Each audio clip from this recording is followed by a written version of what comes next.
2024 ଜାନୁଆରୀ ପହିଲାରୁ ଆଉ 5 ବର୍ଷ ମାଗଣାରେ ଖାଦ୍ୟ ଶସ୍ୟ ଯୋଗାଇ ଦେବେ କେନ୍ଦ୍ର ସରକାର। ପ୍ରଧାନମନ୍ତ୍ରୀ ଗରିବ କଲ୍ୟାଣ ଅନ୍ନ ଯୋଜନା ଅଧୀନରେ ପ୍ରାୟ 81.35 କୋଟି ହିତାଧିକାରୀଙ୍କୁ ଆଉ 5 ବର୍ଷ ମାଗଣାରେ ଖାଦ୍ୟ ଶସ୍ୟ ମିଳିବ। ଆଜି ପ୍ରଧାନମନ୍ତ୍ରୀ ନରେନ୍ଦ୍ର ମୋଦିଙ୍କ ଅଧ୍ୟକ୍ଷତାରେ ଅନୁଷ୍ଠିତ କ୍ୟାବିନେଟ କମିଟି ବୈଠକରେ ଏହି ନିଷ୍ପତ୍ତି ଗ୍ରହଣ କରାଯାଇଛି ଏବଂ 5 ବର୍ଷ ପରେ ଏ ବାବଦରେ 11,80,000 କୋଟି ଟଙ୍କା ଖର୍ଚ୍ଚ ହେବ।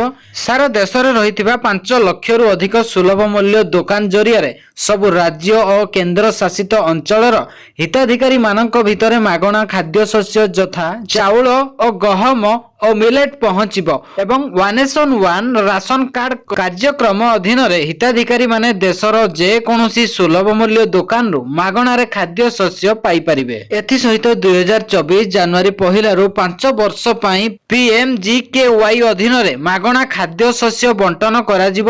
ଏହା ଦ୍ୱାରା ସମାଜରେ ଦୁର୍ବଳ ଓ ଗରିବ ବର୍ଗର ଲୋକମାନେ ଉପକୃତ ହେବେ।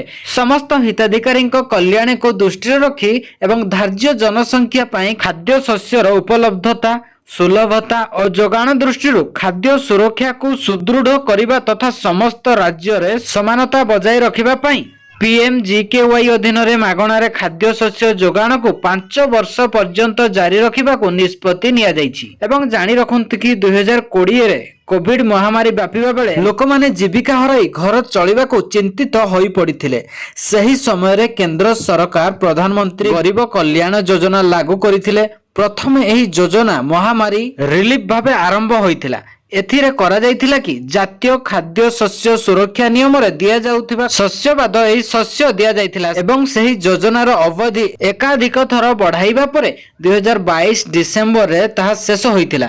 ଏହାପରେ ସେହି ଯୋଜନାକୁ ଜାତୀୟ ଖାଦ୍ୟ ଶସ୍ୟ ସୁରକ୍ଷା ନିୟମ ଅଧୀନରେ ମିଶାଇ ପୁଣି ଥରେ 1 ବର୍ଷ ପାଇଁ କାର୍ଯ୍ୟକାରୀ କରାଯାଇଥିଲା।